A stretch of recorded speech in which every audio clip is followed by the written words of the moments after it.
embora, minha gente, rumo à excelência em busca de um novo agro, uma mentalidade empreendedora e sustentável. Um programa que vai mostrar a vida do produtor rural e a lida no campo com a tecnologia, gestão e sustentabilidade para produzir mais, melhor, com qualidade e, além de tudo, preservar o meio ambiente. E olha só, a gente vai mostrar tudo que você tem feito de bom aí no campo para o povo lá da cidade. No episódio de hoje, as vantagens do pastejo rotacionado e tem também uma entrevista com o consultor José Carlos Pedreira sobre sustentabilidade nas estratégias de negócios. E na coluna Impacto Rural, o consultor Daniel Dias traz a solução para o setor leiteiro. O Novo Agro começa agora. A gente vai conhecer agora a história do produtor de leite, que é o seu Tadeu. Ele não dava lá muita bola não para o pastejo rotacionado, mas agora deu a mão à palmatória e ele não só coloca em prática, como também indica para você que está na pecuária. Sabe por quê? Porque ele teve um aumento na produtividade e uma série de benefícios. Acompanhe.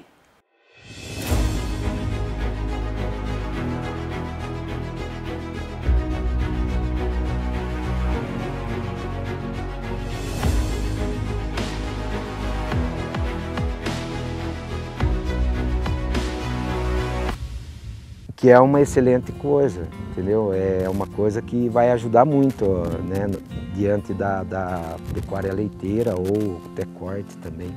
E o gado engorda mais, né? Ele anda menos porque ele fica em 1.200 metros, eu consigo soltar aí 30 vacas, 35 vacas. Melhorou mais na parte de mão de obra, né? Porque você não precisa estar cortando capim ou cana para você alimentar o gado. Aí é uma mão de obra a menos, né?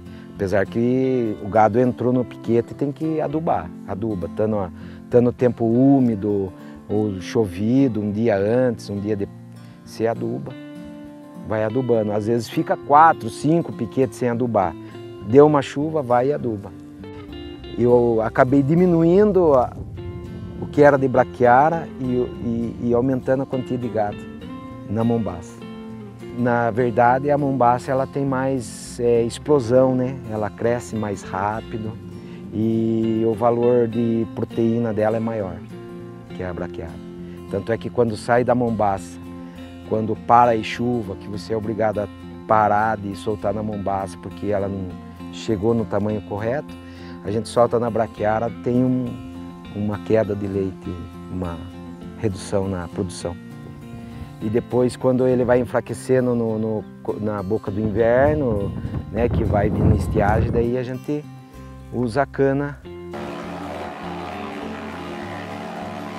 Dá uma estiagem de 15 dias, você tem onde socorrer o gado para o outro lado, que é aqui.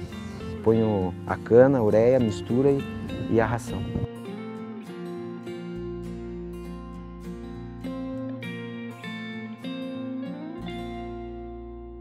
Num primeiro momento, vão gerar custos para implantar. Porém, é percebido pelo produtor, após um ano dessa implantação, que ele já conseguiu quase que dobrar a produção leiteira dele utilizando a mesma área. E a partir desse momento, ele também pode investir numa genética melhor para o rebanho dele, para estar visando também aumentar a produção por animal, né? E hoje o que a gente prega na Secretaria da Agricultura é principalmente a implantação das boas práticas agrícolas, para que o produtor ele tenha a sustentabilidade na produção agropecuária dele, principalmente preservando o solo e a água, que esses são os fatores primordiais, principalmente para o agricultor familiar, que tem que ter todo o cuidado ambiental com a propriedade dele, porque a gente sabe que hoje, sem a conservação ambiental, ele vai ter problemas também na produção agropecuária, né? A partir do momento que ele equilibra o ambiente, a questão das pragas, ele começa a ter um controle melhor, menor ocorrência de carrapatos, porque já existe um controle natural também. Tudo depende da forma que você trabalha, né? Se você trabalhar de forma errada, você vai causar erosão, vai causar, mas trabalhando, pegando um técnico, orientando, né, os lugares que as vacas passam, os corredores, para elas mesmas informar erosão. Às vezes você quer desistir por causa da remuneração, né? Que é um negócio, se o cara não tiver persistência, ele para, ele não consegue. E tem que ir melhorando, genética, melhorando. Ainda não melhorei na genética, mas tem que melhorar na genética, né? E aos poucos você vai conseguindo alguma, como se diz, algum sucesso, né? Nessa parte.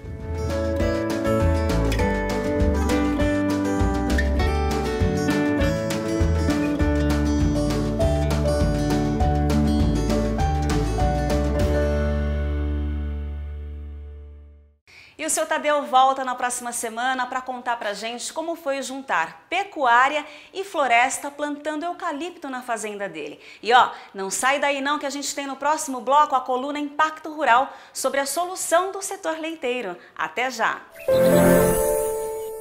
Você sabe o que é o Novo Agro? É um programa que mostra o trabalho do produtor rural com base na tecnologia, gestão e sustentabilidade para produzir mais com qualidade, além de preservar o meio ambiente. Entrevistas e análise do mercado agropecuário com quem entende do assunto e aponta soluções. Apresentação Lilian Dias.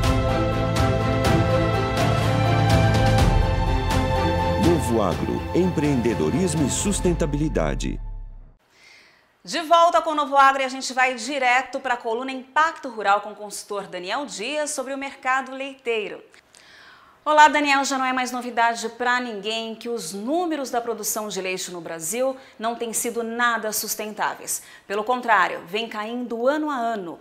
Por qual razão e desde quando isso começou? Seja muito bem-vindo. Muito obrigado você, Lilian, pela sua companhia. Obrigado aos telespectadores do Novo Agro e principalmente os produtores rurais.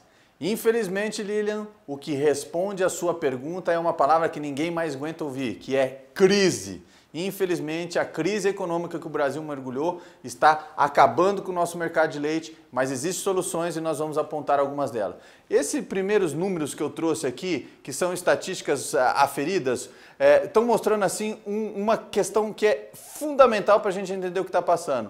A derrocada da produção de leite a partir de 2014. Vejam que em 94 nós produzimos 15 bilhões de litros de leite. 94 é emblemático, é o lançamento do Plano Real. 2001 nós vencemos a barreira dos 20 bilhões de litros. 2010, 30 bilhões de litros de leite. 2014, 35 bilhões de litros. O que aconteceu em 2014? Aí houve a reeleição da presidente Dilma. A reeleição da presidente Dilma foi marcada por uma série de fatores pré-eleição, no mascaramento de alguns números econômicos e no congelamento de algumas tarifas e preços de serviços essenciais para a nossa população. Tão logo ela foi eleita, esses remarcamentos de preço de gasolina, de tarifa elétrica, de óleo diesel, de uma série de contenciosos que vinham sendo represados foram imputados à sociedade de uma vez só e nós mergulhamos na mais profunda crise econômica. Foi exatamente isso que desencadeou esse problema do nosso leite. E aí começa uma retração de consumo e automaticamente o mercado respondendo numa diminuição do consumo de leite, onde a gente começou a produzir 34 bilhões de litros de leite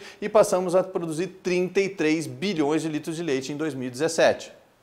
Se você não tem dinheiro no supermercado para comprar todos os produtos que você precisa porque você está desempregado, você vai focar o quê? No arroz e no feijão. Vai deixar de lado do seu carrinho de supermercado o queijo, o leite, o requeijão, o iogurte e muitos outros supérfluos.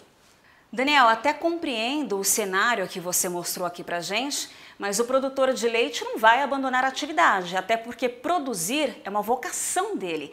Então, que solução você aponta? A solução, ao meu ver, humildemente, entra no caminho das exportações. Repara aqui que a Alemanha, que é o maior produtor de leite da União Europeia, produz 33 bilhões de litros de leite, aumentou 17% a sua produção nesse mesmo produto, mas por quê? Porque 53% do seu mercado está na exportação. Repare um outro caso aqui emblemático, Nova Zelândia, que é o maior produtor de leite em termos de percentual de mercado. Um terço dos lácteos do mundo vem da Nova Zelândia. Sabe o que eles produzem? 22 bilhões de litros de leite, mas exportam 95% do que produzem. Olha os Estados Unidos, o maior produtor de leite do mundo, produz 96 bilhões de litros de leite, mas exporta 7, 8%. Então ele consegue moldar o mercado interno de acordo com a sobra que ele tem de leite e encaixa em outros mercados. É esse o caminho da sustentabilidade do nosso amigo produtor rural daqui para frente. São as exportações. Sem exportações nós nunca vamos equilibrar os preços no mercado interno. Agora eu fiquei preocupada. Agora acho que a porca torceu o rabo de vez, porque assim, você propõe exportação, sendo que o setor está focado na proibição das importações. Então eu te pergunto, existe aí um caminho do meio? Existe sim o caminho do meio.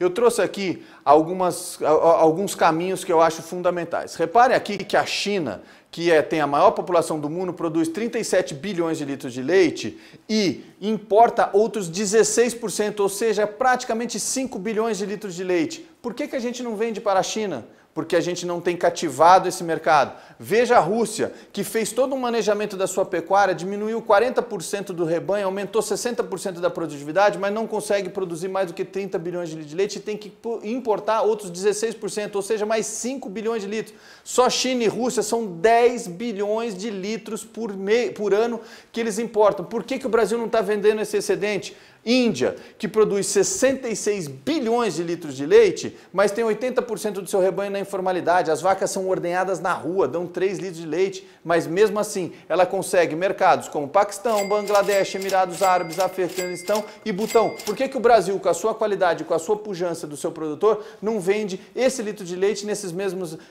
Porque não tem força política para abrir esse mercado. Quando você pega as lideranças lutando pelo fim da importação, está certo. Por quê? A Argentina, com 400 mil hectares só de cana, tarifa a nossa entrada do nosso açúcar e do álcool. O Uruguai, que inunda o nosso mercado com leite em pó, eles nortearam o mercado de importação de aves em apenas 200 toneladas por ano. Passou disso, nós temos que pagar imposto para entrar lá. Então não pode deixar o leite deles entrarem aqui. Ou seja, o Brasil precisa restringir as importações, deixar de lado o viés ideológico do Mercosul, mas focar no mercado internacional e galgar novos mercados. E esse é o recado que a gente tem para dar essa semana. Se você tem alguma sugestão, entre nas nossas redes sociais. E Lilian, muito obrigado pela sua companhia e até a semana que vem.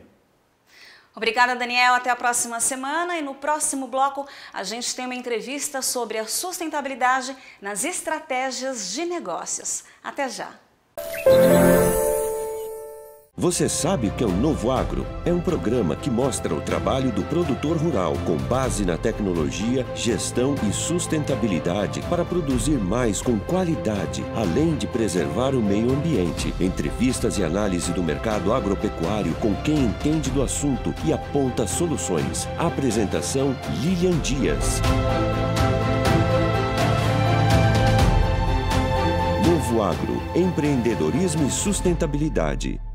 De volta com o Novo Agro, a gente vai direto para a entrevista sobre negócios e sustentabilidade. Eu converso agora com um profissional do agronegócio que exala pelos poros empreendedorismo e sustentabilidade. Ele é engenheiro agrônomo, tem especialização em produção rural pela Fundação Getúlio Vargas e pelo Ministério de Agricultura de Israel e foi assessor do Ministério de Agricultura aqui no Brasil na gestão de Alisson Paulinelli na década de 70, sendo responsável pelo programa de modernização da empresa rural brasileira. Estou sem fôlego, o currículo dele é bastante extenso e se eu continuar, o programa termina e eu não termino. Converso agora com José Carlos Pedreira. Pedreira, muito obrigada pela sua presença.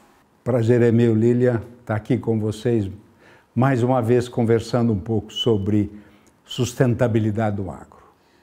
Vamos direto ao ponto. Como é que é esse seu trabalho em que você insere a sustentabilidade dentro das estratégias de negócios de empresas do agro? Como funciona isso?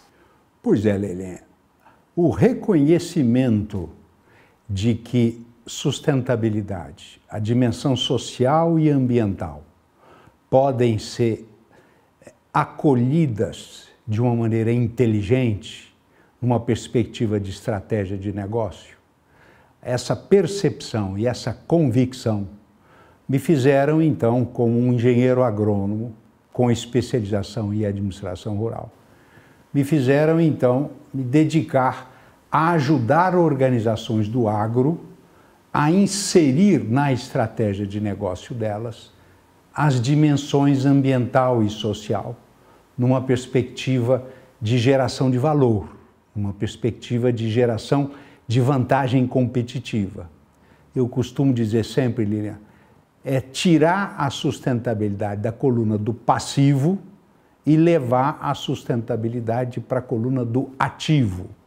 Como é que eu trago práticas, atributos da dimensão social e ambiental no meu modelo de negócio e transformo isso em vantagem competitiva e ganho mais com isso. A gente está falando então de oportunidade. Dê um exemplo prático, Pedreira, por favor, para quem está em casa, para o produtor rural entender como é que ele pode inserir a sustentabilidade na estratégia de negócio do negócio dele. Pois é, Lília, veja, algumas organizações, alguns empresários do agro perceberam essa mudança na sociedade, perceberam que o mercado começa a demandar produtos que incorporam esses atributos de sustentabilidade, os atributos da dimensão social e os atributos da dimensão ambiental. Então eles deixam vagarosamente de produzir a commodity, o cacau commodity, a carne commodity, o café commodity, e começam a produzir um produto diferenciado. Então você tem crescendo muito no Brasil, por exemplo, os tais cafés gourmet, que o que são? São cafés especiais, colhidos em geral à mão, nem com colheitadeira, tratados de uma maneira muito diferenciada e que acabam resultando num produto completamente diferente de uma commodity. Um produto que tem uma diferenciação, que tem um valor agregado e que tem uma percepção do consumidor diferenciada em relação ao produto commodity. Isto você tem observando fortemente no caso que eu digo do café. Você tem um exemplo emblemático no setor sucroenergético hoje no Brasil, que é a Native, da usina São Francisco, em Sertãozinho, que há 20 anos produz cana orgânica e açúcar orgânico sem usar 1 miligrama, 1 mililitro de produto sintético. Em quantos hectares? Em 20 mil hectares de cana. Tá brincando. Isso não é uma brincadeira de fundo do quintal, alternativa de bicho grilo. É um empreendimento industrial de larga escala, em que todo o paradigma é aquilo que o Leontino Balbo chama de agricultura revitalizadora. Eu trabalho a partir de processos naturais, revitalizando o potencial produtivo daquele meio representado pela fauna e pela flora onde eu produzo. Então eu deixo de produzir o açúcar commodity, deixo de disputar o mercado internacional com o produtor de commodity, que em geral produz muito mais barato, porque não leva em conta uma porção de requisitos no contexto ambiental e social, e eu passo a produzir um produto diferenciado para mercados diferenciados e vou, com isto, fugir da concorrência da commodity e vou ocupar nichos de mercado. Outro exemplo que se observa muito nessa direção da sustentabilidade é a carne, que mais e mais vem crescendo muito, as chamadas carne gourmet.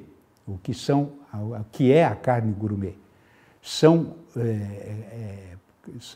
carne produzidas, é a carne produzida a partir do conceito de qualidade que incorpora sabor, maciez e suculência. Então é uma carne que é úmida, que ela é fresca, que ela é aquela carne que tem o sangue, saborosa, gostosa, com sabor gostoso e macia, a qual carne eu posso incorporar, além dos atributos de qualidade, os atributos de boas práticas, de sustentabilidade. Então eu vou olhar a perspectiva do bem-estar animal, que práticas eu estou usando no manejo desses animais, que levam em conta bem-estar animal. Eu vou usar cuidados, práticas, critérios, protocolos de conformidade na dimensão social, em relação aos trabalhadores, em relação à comunidade no qual eu estou inserido, e vou trabalhar sempre na direção de um modelo de negócio, um modelo de exploração que respeite os limites dos sistemas naturais. O que é, para dar um exemplo claro, um outro exemplo claro, o que é a Corim? É uma organização que vende produtos orgânicos ou naturais que levam em conta estas dimensões ambiental e social na produção. Isto tudo acaba representando um produto de mais valor, um produto de mais vantagens competitivas, atingindo nichos de mercado. E falta o marketing, né? Porque sem marketing... Não falta só o marketing, não. Falta, é claro, mais tecnologia, mais estudo, mais esforço na direção desses paradigmas para tornar esta equação, economicamente falando, viável. Certamente que a produção, a partir destes cuidados, custa mais caro enquanto produção. Só que ela promove menos impacto no meio ambiente. Mas a longo prazo não tem retorno também, Pedreira? Veja, a longo prazo tem retorno na medida em que estes mercados se desenvolverem e forem reconhecendo essas qualidades, estiverem dispostos a pagar por ela. À medida que isto ocorra, você vai percebendo de que mais e mais estes modelos de produção vão ocupando este espaço. Basta dizer o crescimento da área de orgânicos, que no Brasil cresce aí entre 7% e 12% ao ano, a área de orgânicos. Grupos de supermercado hoje no Brasil, com os quais a gente tem contato, já disseram para a gente de que não aumentam a oferta de produto orgânico em suas lojas porque não tem de quem comprar esses produtos.